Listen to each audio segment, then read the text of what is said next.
Ketua Umum Partai Nasdem Surya Paloh memberikan sinyal jika pengumuman cawapres untuk Anies Baswedan saudara akan dilakukan di akhir jelang pendaftaran ke KPU. Paloh pun meminta publik bersabar menunggu pengumuman. Nama pendamping Anies Baswedan di Pilpres 2024 akan diumumkan jelang pendaftaran di KPU. Menurut Surya Paloh, hal ini dilakukan agar mencapai hasil yang optimal di Pilpres. Paloh juga pastikan koalisi perubahan masih solid meski hingga kini bakal cawapres Anies belum diumumkan.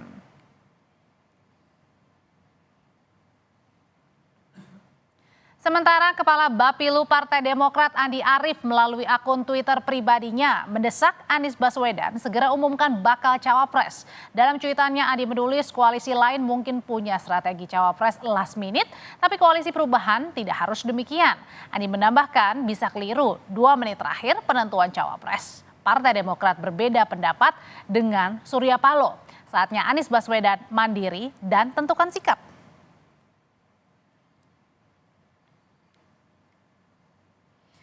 Saudara, di saat Anies Baswedan dan AHY kerap muncul bersama saat safari politik, Partai Demokrat justru melontarkan pernyataan menolak pengumuman bakal cawapres di saat-saat akhir jelang pendaftaran atau last minute. Jadi bagaimana sebenarnya strategi pengumuman cawapres yang akan dipilih koalisi pengusung Anies Baswedan? Sore ini kita bahas bersama dengan Herzaki Mahendra, Kepala Badan Komunikasi Strategis DPP Partai Demokrat. Ada juga Yunarto Wijaya, Direktur Eksekutif Carta Politika. Dan akan segera bergabung Willy Aditya, Ketua DPP Partai Nasdem. Sore Bapak-Bapak. Sore. Ya, selamat sore. Selamat sore. Selamat sore. Jadi Bang Sandi, kenapa sih Partai Demokrat ini nggak setuju pengumuman baca-wapres last minute? Pertama, ini kami bicaranya dalam konteks tidak pas ini judulnya. Bukan tolak umumkan, enggak. Tidak begitu gitu. Ya. Kalau dari kami tetap konteksnya itu kita saling menghormati ya. Konteksnya kita saling menghormati, satu sama lain punya pandangan. Inilah perbedaan koalisi perubahan dengan yang lain. Kalau yang lain beda-beda pandangan kayaknya nggak boleh gitu. Terus dipanggil gitu. Kalau kami enggak. Kami ini bertiga sama-sama ingin Mas Anies menang ya. Kita punya pengalaman masing-masing, punya cara pandang masing-masing, punya perhitungan masing-masing juga gitu. Nah, itulah yang kemudian kita sampaikan, kita komunikasikan kepada Mas Anies. Coba tadi dicermati kata-kata Bang Andi Arief tadi itu bukan kemudian misalnya menolak gitu, tapi lebih kepada dalam konteks bahwa kita kalau mau menang itu menurut pandangan Demokrat ya, kita harus mengumumkan selambat-lambatnya 6 bulan. Kenapa Ya, hal itu harus untuk bisa diumumkan selambat-lambatnya 6 bulan bukannya last minute, Bang Zaki? Begini, ada perbedaan yang sangat signifikan antara koalisi perubahan dengan koalisi-koalisi lain ya. Kalau koalisi yang akan melanjutkan program Pak Joko Widodo, sederhana aja. Kalau bicara ya apa programnya Pak? Ya melanjutkan Pak Jokowi, selesai gitu. Nggak ada ide, nggak ada gagasan. Kan begitu. Nggak ada konsep baru gitu. Tapi kalau perubahan ini punya konsep baru, gagasan baru ya, mana yang diubah? Sampai kemudian mohon maaf nih ya, adalah kemudian yang nggak suka dengan perubahan ya kan, kemudian menyampaikan bahwa nanti mengubah dasar negara. Kan lucu gitu. Ya kan, padahal bukan itu yang dimaksud. Lalu kemudian katanya bumi hangus, nanti semua program Pak Joko Widodo kemudian akan dibatalkan. Tidak begitu gitu. Nah, inilah kemudian salah satu contoh, Pak. Salah satu contoh mengapa koalisi perubahan ini perlu lebih awal, lebih cepat dalam konteks mengumumkan cawapres. Karena apa? Banyak kerja-kerja yang masih kami lakukan di lapangan untuk memastikan bahwa publik itu benar-benar memahami perubahan dan perbaikan itu seperti apa. Itu satu hal. Yang kedua, dalam konteks kita masih ingat, ini Indonesia bukan Jakarta. Oke, kalau kita bicara mengenai kalau 6 bulan, Bang Zaki, kalau 6 bulan itu berarti di mana dong? Pastinya kan kalau bentar lagi kan jelang pendaftaran nih. Iya, kalau 6 bulan kan bagi kami ya konteksnya tuh Agustus. Kenapa 6 bulan? Perhitungannya berdasarkan negara-negara maju, Mbak. Yang kita cermati rata-rata selambat-lambatnya itu 6 bulan mengumumkan. Kemudian kita juga berhitung bagaimana luas wilayah Indonesia. Kenapa tadi kami sampaikan bahwa Jakarta beda dengan Indonesia. Indonesia bukan Jakarta. Kenapa? Jakarta Mbak hari ini Mbak ngomong ke saya. Bisa yang di Kemanggisan, bisa yang di Pesanggerahan, Kebenjuruk, atau misalnya yang di Cilincing. Itu bisa langsung bisa tahu gitu loh. Bisa dengar, bisa mengerti, bisa sampai pesannya. Tapi saya kemarin baru dari Ketapang, Mbak. Ketapang itu 1 jam perjalanan dari Pontianak, ya. Kalau Mbak geser dikit 1 jam aja dari Pontianak, daerah Kuburaya, bisa itu sinyal bisa hilang, Mbak. Dan ada yang nggak ada, bukan hanya nggak punya wifi, tapi telepon pun tidak bisa gitu. Jadi maksud kami, kita butuh waktu untuk sosialisasi. Dan yang masih diingat, Mbak, masih diingat, cawapres bukan pelengkap. ya memang Mas Anies adalah superstar sebagai capres, tapi cawapres bukan pelengkap. Mengapa? Bagi koalisi Oke. perubahan, menurut kami ya Demokrat ya, Tahan dulu karena sampai Mas di sana Anies Bang ini Zaky, karena di sini sudah ada ketua terakhir, Oke, silakan. maksud saya, ya yang kami ingin sampaikan adalah eh, Mas Anies ini saat ini posisinya tidak teratas, gitu, ya sehingga bagi kami perlu ada percepatan. Tapi ini kan namanya usulan. Keputusan tetap di capres sesuai dengan kesepakatan kami di Oke. koalisi perubahan. Ada piagam perubahan, ya. Oke, Cawapres di Mas baik. Anies pengumuman tidak lama setelah disampaikan ini, Nah, diserahkan ini piagam. Itu kalau dari aja. Partai Demokrat Gitu. inginnya di bulan Agustus ini bagaimana dengan Partai Nasdem? Mau tetap bulan Agustus Bukan. atau last minute? Kita tanyakan ya ke Ketua DPP. Tadi usulan ya Bang Zaky ya. Kita akan tanyakan usulan ini kepada Partai Nasdem dengan Bang Willy. Bang Willy sore. Andre. Bang Willy, kalau tadi dari Partai Demokrat nih Bang Zaky usulannya secepat mungkin, setidak-tidaknya Agustus jangan last minute. Dari Nasdem masih tetap last minute. Kalau cepat itu ada yang dikejar, lambat berarti ada yang ditunggu. Ya, kita dinamis saja. Anies kan capres pertama yang dideklar ya. Itu yang pertama. Bahwasanya cawapres itu penting, ya penting. Tapi salah menentukan cawapres jadi blunder. Ya. Nah tentu untuk hal ini ya ini sebenarnya masalah rumah tangga koalisi perubahan aja. Cuma karena Kompas ini diangkat ke publik, ini jadi rahasia umum jadinya. Ampun kita. Ya Oke. ini bisa kita selesaikan setengah kamar lah ya.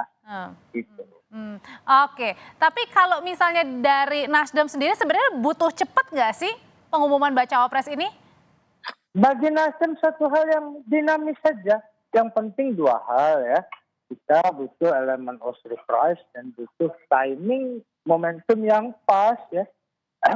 Kapan kita akan mengumumkan itu ya. Artinya timingnya itu melihat kubu lawannya dulu gitu ya? Umumin Ya, baru ini. last minute? Bukan. Kita tentu kan tidak boleh bunuh diri atau blunder. Ya. Kita harus melihat ini toko sebelah aja belum jelas ya. Belum masih adem ayem ya.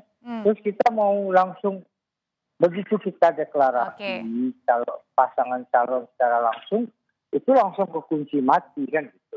Kadang-kadang kan Anies ini kan anak soleh. Kalau anak soleh rezekinya banyak aja gitu ya. Nah tentu ruang-ruang negosiasi masih harus kita buka. Ya. Ruang-ruang itu yang jangan belum apa-apa udah kita tutup. Tapi sekali lagi kita mau cepat, mau lambat gitu ya, mau itu suatu hal yang ya kita putuskan nanti bersama-sama. Ya. Ini kan satu pun tidak bisa berangkat kalau tidak bertiga. Jadi ini Audrey ini yang ini kadang-kadang lempar molotov kita nih. Enggak dong Kak, enggak dong Bang. Kan ini kita konfirmasi nih karena ada sama-sama tadi saling usulan juga dari Demokrat. Oke kalau gitu saya ke Mas Toto deh. Mas Toto sebenarnya kegelisahan apa sih yang dibaca dari koalisi pengusung Mas Anies Baswedan ini dengan beda pengumuman tenggat waktunya?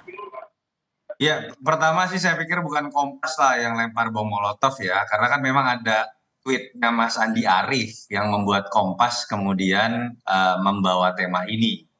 Dan memang kalau kita lihat di sini masing-masing punya argumentasi yang berbeda. Pertama, tadi kan sudah dijelaskan sama Herzaki ya, terkait dengan dibutuhkannya waktu lebih lama, ketika ini adalah koalisi perubahan, lebih banyak berbicara ide, Indonesia yang juga sangat besar. Walaupun catatan kritisnya sebenarnya adalah kan harusnya capres dari 2 Oktober kemarin, 3 Oktober ketika Nasdem sudah mendeklarasikan Mas Anies harusnya memang sudah mulai berbicara banyak gagasan tanpa harus menunggu cawapresnya. Kenapa tidak lakukan itu dari sekarang? Konteks Mas Anies. Ya, untuk rasionalisasi yang tadi secara implisit disebutkan Mas Willy juga saya pikir ada hal rasional di situ. Ketika pertarungannya cenderung ketat, apalagi kemudian tadi Bang Herzaki sudah mengatakan Mas Anies itu ada di peringkat ketiga. Memang penentuan cawapres itu tidak boleh terlalu terburu-buru. analogi ini bermain kartu as itu harus disimpan di akhir gitu ya. Oke. Apalagi kalau kemudian lawannya ini cenderung ada dalam konteks pertarungan ketat atau bahkan lebih tinggi angkanya. Jadi masing-masing punya argumentasinya, tapi yang menarik sebenarnya menurut saya kan adalah apakah masalah waktu ini adalah substansi yang sesungguhnya, atau jangan-jangan substansi yang sungguhnya berbeda adalah Demokrat menginginkan AHY, sementara Nasdem membuka ruang itu menjadi lebih luas. Jadi bukan masalah waktu, tapi masalah siapa gitu. Itu yang Oh, oke. saya pikir bisa Jadi dijawab oleh alotnya Mas. di siapanya baca wapresnya ya Mas Toto? Ada satu kata kunci loh kalau kita baca tweetnya Andi Arief ya. Kalau betul Kompas membahas ini berdasarkan tweet Mas Andi Arief. Terakhir itu kalimatnya adalah bisa keliru jika 2 menit terakhir penentuan cawapres. Partai Demokrat berbeda pendapat dengan Surya Paloh. Dalam hal ini jelas yang tadi dibahas. Saatnya Anies Baswedan mandiri dan menentukan sikap. Nah, saya nggak Nah, mungkin itu kata-kata yang terakhir. dalam konteks apa gitu. Oke, kalau gitu sekarang Kan saya saya yang bisa tanyakan. menjelaskan. Makanya tadi saya bilang kan ada beberapa hal yang menurut saya menarik. Oke, kalau gitu saya tanyakan Mas Toto, apa arti kata terakhir tadi mandiri dan tentukan sikap untuk Mas Anies, Bang Zaky? Nah, kalau dari kami ya itu kan sekedar mengingatkan saja. Kami ini Demokrat sama dengan teman-teman Nasdem, sama dengan teman-teman PKS, kita yang memiliki mandat, ya. Kita yang memiliki suara, kami memberikan mandat kepada Mas Anies. Kita sudah punya kesepakatan, ada piagam koalisi itu, ya kami hanya mengingatkan bahwa memang untuk masalah cawapres kewenangannya di Mas Anies gitu. Kami pun tidak mau mendorong-dorong atau mendesak-desak. Silakan dicermati di berbagai interview, mau dengan Mas Ahaye, dengan saya, maupun dengan teman-teman Demokrat lainnya, sikapnya selalu sama. Cawapres ranahnya capres, karena ini sesuai dengan keputusan dan kesepakatan bersama 3 ketum parpol dari Koalisi Perubahan gitu. Nah, kalau kita bicara mengenai konteks saatnya mandiri, saatnya apa tadi Mas Toto Tentukan sikap. terakhir? Tentukan sikap. Saatnya Ya saatnya independen, mandiri dan ya saatnya mandiri, independen dan tentukan sikap, ya itu hal yang normatif saja menurut kami ya, mengingatkan saja bahwa beliau ini sebagai capres, beliau lah yang lead the way gitu. Karena kami ini sederhananya begini nih, Demokrat ini kalau bahasa Jawa ini sudah pasrah bongkoan nih kepada Mas Anies. Ya, dalam konteks tadi piagam perubahan memberikan mandat kepada Mas Anies sebagai baca pres. Lalu memberikan mandat kepada Mas Anies untuk menentukan siapa cawapresnya. Nah, ini kan udah silakan Mas Anies itu. Nah, itulah yang kami inginkan, jangan sampai kemudian ya kita sudah memberikan mandatnya, ada Demokrat, ada Nasdem, ada PKS, tetapi justru Mas Aniesnya sendiri katakan tadi dalam mengambil keputusan tadi kan kita harapkan bisa benar-benar berani dan menentukan sikap gitu. Dalam konteks apa? Ya, mohon maaf nih gitu. Mas Anies sudah sampaikan juga ada kriteria nol, sebenarnya bukan tambahan, tapi menegaskan ada berani dan tidak punya masalah kan gitu, tidak punya masalah hukum. Nah, di sini kan juga mau menegaskan bagaimana capresnya kami ini koalisi perubahan ini capres yang berbeda dari capres-capres lain. Karena beliau ini beliau ini bebas mengambil keputusan gitu loh. Ini yang kami inginkan. Anda ini kelebihan Anda itu. Jangan Anda jadi sama kayak mohon maaf baca pres dari koalisi lain. Nah, kalau berarti gitu bukan baca pres koalisi perubahan nanti. Kan begitu. Kalau gitu sekarang saya tanyakan ke Bang Willy. Bang Willy sebenarnya kalau untuk menentukan baca pres pendamping Mas Anies ini harus ngintip dulu koalisi lain untuk deklarasi atau enggak?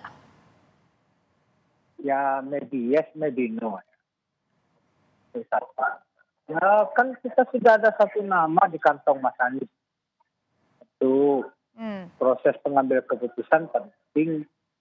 Sekali lagi ini hal yang luar biasa yang tidak dimiliki oleh 2 capres yang lain ya. Bagaimana kerelaan dipimpin secara totalitas oleh 3 partai kepada Mas Anies itu sebuah praktik politik yang sangat progresif ya. Itu yang harus kita lihat ya. Cuma kadang-kadang kan ya kalau sekarang ibaratnya ini udah asar lah. Kita menunggu maghrib aja masa nggak bisa nahan. Tentu ini butuh kesabaran ya. Kadang-kadang kan blunder itu terjadi pada saat-saat injuritan seperti ini ya. Tentu kita butuh sama-sama cermat, sama-sama menjaga langkah kita ya. One for all for one. Itu spirit yang kolaboratif, kolektif yang harus kita kedepankan di dalam koalisi perubahan ya. Ya tentu tapi Bang Willy, bagaimanapun. Nah, kalau terakhir kan Mas Anies, Mas Ahaye mesra ya, beberapa kali terlihat ya, terakhir juga di Bandung, terus kemudian lihat kegiatan Poli begitu. Nah sebenarnya dari Nasdem sendiri masih tetap satu suara, misalnya kedekatan dengan Mas Ahaye dengan Mas Anies, atau ada calon lain? Siapapun itu kita serahkan pada Mas Anies ya. Itu yang kemudian menjadi komitmen awal dari Partai Nasdem, tidak berubah satu inci pun ya. Ya siapa yang diputuskan oleh Anies Baswedan itu akan kita dukung bersama-sama. Kita akan lari itu gunung dikejar itu. Jadi tinggal kita bicara tentang momentum dan elemen of surprise-nya. Nah sembari kita juga melihat ini kan politik kita yang menjadi epicentrum dalam kontestasi Pilpres itu ya capres. Ini menurut ilmu Bung Toto ini kan average-nya kan kontribusi cawapres itu 12% ya secara secara kuantitatif. Ya.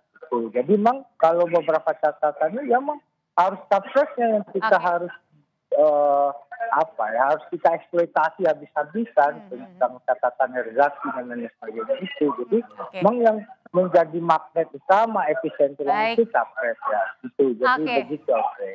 Oke, kalau gitu Mas Toto dari koalisi perubahannya Mas Anies Baswedan, PKS, Partai Demokrat, Partai Nasdem sudah ada nama Mas Ahaye. Tapi dua parpol lain ini siapa sih dari ketiga parpol ini siapa yang paling kemudian nama yang paling mungkin lah akan dipilih selain nama Mas Ahaye? Ya kalau bicara dari kader parpol memang hanya Mas Ahaye. Karena PKS tidak pernah sekeras Demokrat dalam konteks menyertakan kadernya ya untuk kemudian menjadi calon wakil. Posisi dari Ahaye juga kita tahu adalah ketua umumnya langsung. Karakter dari Partai Demokrat dalam konteks elektoral juga kita tahu sangat terpusat pada nama Yudhoyono gitu. Jadi sebenarnya ini kan sangat mudah dibaca ya. Ada perbedaan sikap ketika orientasi utama dari Demokrat adalah menempatkan nama Mas Ahaye ada dalam suara menjadi cawapres. Sementara mungkin PKS atau Nasdem berpikir mengenai hal yang lebih luas.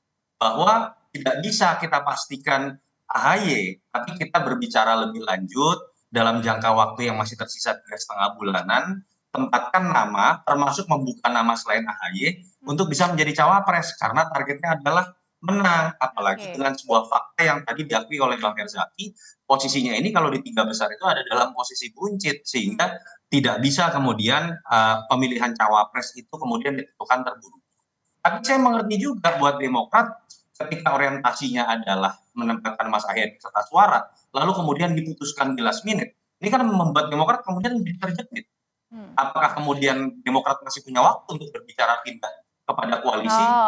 Menurut saya memang tidak mudah untuk dirumuskan.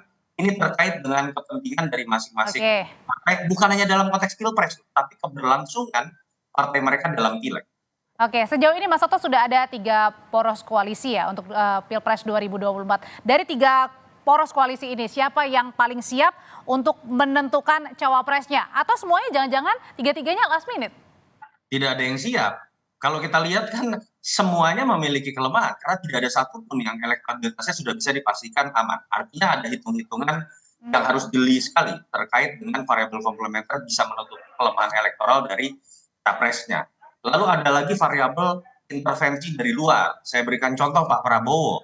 Ketika misalnya dalam hitung-hitungan elektoral butuh orang yang kuat di Jawa Timur seperti Caimin, Ibu Khofifah, tapi karena berubah strategi ingin nebeng nama Jokowi, yang belakangan muncul adalah nama-nama yang dianggap anak Mas Jokowi, yang dianggap anak kandung Jokowi, sehingga kemudian apa yang sudah dibangun menjadi pecah dalam konteks koalisi sekarang misalnya dengan PKB. Berbeda lagi dengan koalisi perubahan yang punya orientasi yang berbeda dalam konteks menempatkan kadernya menjadi cawapres. Demokrat saya tangkap lebih harga mati, sementara untuk Nasdem dan PKS mungkin ada dalam wilayah yang lebih moderat, tapi kemudian itu bisa menyebabkan perbedaan sikap dengan Demokrat. Itu yang saya pikir sepertinya memang akan lebih mengarah kepada kondisi last minute terkait dengan ketatnya persaingan dan berbagai macam kepentingan yang masuk dalam koalisi-koalisi. Oke, jadi kalau bagi Partai Demokrat tetap mengusung nama Mas Ahaye dan itu merupakan harga mati ya bisa dibilang ya untuk pendamping Mas Anies sebagai bacawa pres. Bang Zaki. Sebenarnya sudah tegas dan jelas gitu bagi Mas Ahaye ya, kita berbicara mengenai value perubahan gitu, nilai perubahan, kita ini udah ngusung perubahan sejak 2020 bahkan ketika Mas Ahaye jadi ketum. Kita yang pertama menggaungkan perubahan dan perbaikan. Lalu kita ketemu ternyata, oh teman-teman Nasdem juga restorasi konsepnya perubahan juga. Teman-teman PKS juga iya perubahan juga, makanya kita berkoalisi Mbak. Jadi mesti dilihat runtutannya dulu, kami bertiga ini muncul bergabung bersama dulu. Lalu kemudian muncullah usulan dari Nasdem, Nasdem bilang saya memilih Anies sebagai capres. Demokrat sampai dengan 2022, dimanapun berada kita acara apapun, kader selalu meneriakan AHY capres gitu. Tetapi kita memahami, Mas Ahaye juga memahami kita nggak bisa maju sendiri. Kita ini harus bersama yang lain. Dan dengan teman Nasdem dan PKS berdasarkan hasil penelusuran kita di lapangan ketika ketemu masyarakat, itu ikon perubahan itu saat ini adalah Mas Anies Baswedan, sosok nomor satunya gitu. Nah karena itulah demi rakyat yang menginginkan perubahan untuk Indonesia yang lebih baik di negeri ini, ya Demokrat kemudian mengusung Mas Anies juga di bulan Januari akhir kalau teman-teman masih ingat, lalu piagam itu ditandatangani 14 Februari bersama dengan Nasdem dan PKS. Nggak ada itu di klausulnya harus AHY cawapres, nggak ada.